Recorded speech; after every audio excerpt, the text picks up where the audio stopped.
Maharashtra next.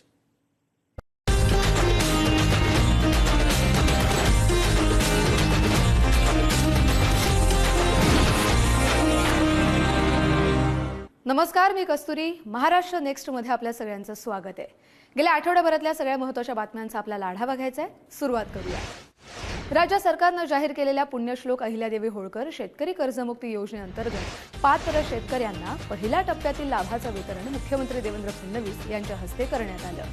यावेळी उपमुख्यमंत्री सुनेत्रा पवार, सहकार मंत्री बाबासाहेब पाटील यांच्यासह मंत्री आणि अधिकारी उपस्थित होते.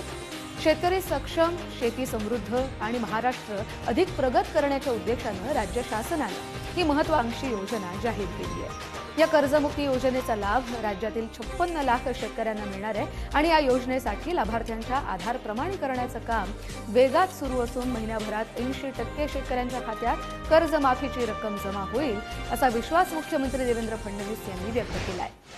पुण्यश्लोक अहिल्यादेवी होळकर शेतकरी कर्जमुक्ती योजनेच्या पहिल्या टप्प्यात विभागनिहाय माहिती. अमरावती विभागात 1,58,146 शेतकऱ्यांच्या कर्ज खात्यात 1,372.17 कोटींचा लाभ. नाशिक विभाग 1,40,089 शेतकऱ्यांना 1,209.39 कोटी रुपये. छत्रपती संभाजीनगर विभाग 1,30,934 शेतकऱ्यांना 932.61 कोटी रुपये.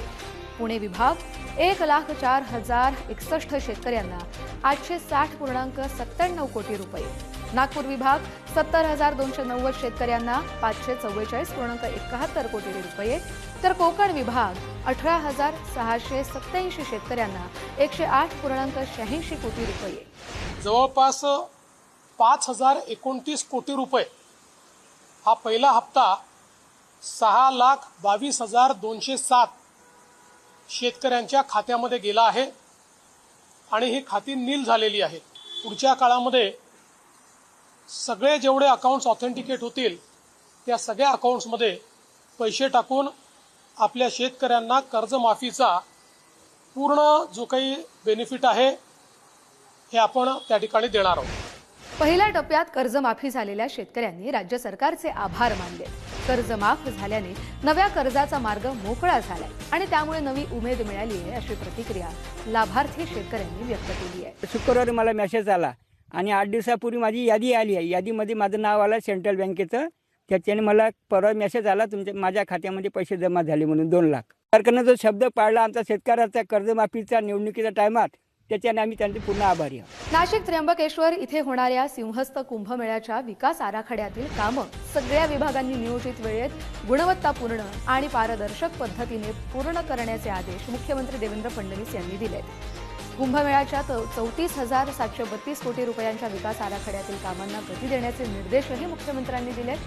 मुंबईमध्ये सह्याद्री अतिथीगृहात मुख्यमंत्री देवेंद्र फडणवीस यांच्या अध्यक्षतेखाली आढावा बैठक झाली आहे. या बैठकीत 12 कोटी भाविकांसाठी सुरक्षित आणि सुलभ दर्शनाच्या दृष्टीने वाहतूक, निवास, स्वच्छता, आपत्ती व्यवस्थापन आणि डिजिटल सुविधांबाबत सविस्तर नियोजन सादर करण्यात आलं. MMRDA अर्थात मुंबई महानगर प्रदेश विकास प्राधिकरणाकडून रायगड जिल्ह्यामध्ये 3री मुंबई बसवण्यात येणार आहे. या नव्या नगरीचा आराखडा तयार करण्याची जबाबदारी सरकारने सिंगापूरमधल्या आघाडीच्या अशा messrs Surbana Jurong infrastructure private limited या कंपनीवर सोपवली आहे.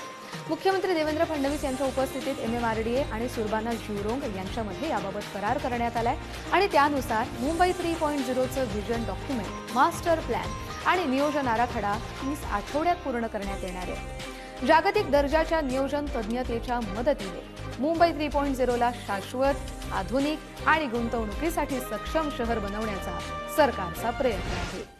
कोल्हापुरातील ऐतिहासिक संगीत सूर्य केशवराव भोसले नाट्यगृहाच्या पुनर्बांधणीनंतर मुख्यमंत्री देवेंद्र फडणवीस यांच्या हस्ते कोल्हापुरात लोकार्पण सोहळा पार पडला. यावेळी उपमुख्यमंत्री सुनेत्रा पवार यांच्यासह मान्यवरांची उपस्थिती होती. 2 वर्षांपूर्वी लागलेल्या भीषण आगीत नाट्यगृह पूर्णपणे जळून खाक झालं होतं. मात्र कोल्हापूरकर आणि रंगकर्मींच्या पाठपुराव्यानंतर अवघ्या 2 वर्षात त्याची पुनर्बांधणी करण्यात आली आहे. उपमुख्यमंत्री एकनाथ शिंदे यांनी ठाण्यातील मेट्रो प्रकल्पाचा आढावा घेतलाय. ठाणे अंतर्गत मेट्रो प्रकल्प हा लाखो ठाणेकरांच्या हितासाठीच हाती घेण्यात आला असून नागरिकांच्या मनातील आक्षेप दूर करण्यासाठी महामेट्रो प्राधिकरणाच्या माध्यमातून जागोजागी चर्चासत्र आयोजित करण्याचे निर्देश उपमुख्यमंत्री शिंदे यांनी यावेळी दिलेत. उपमुख्यमंत्री सुनेत्रा पवार यांनी पुणे गृहनिर्माण आणि क्षेत्र विकास मंडळाच्या विविध गृहनिर्माण प्रकल्पांचा आणि धोरणात्मक विषयांचा सविस्तर आढावा मुंबईतील बैठकीत घेतला. म्हाडा स्तरावरील सर्व प्रलंबित प्रस्ताव तातडीनं मार्गी लावण्याचे निर्देश त्यांनी दिलेत.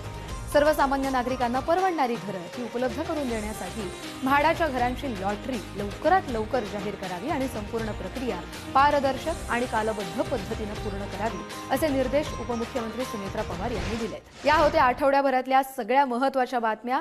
पुन्हा एकदा भेटू पुढच्या आठवड्यात. तोवर नमस्कार.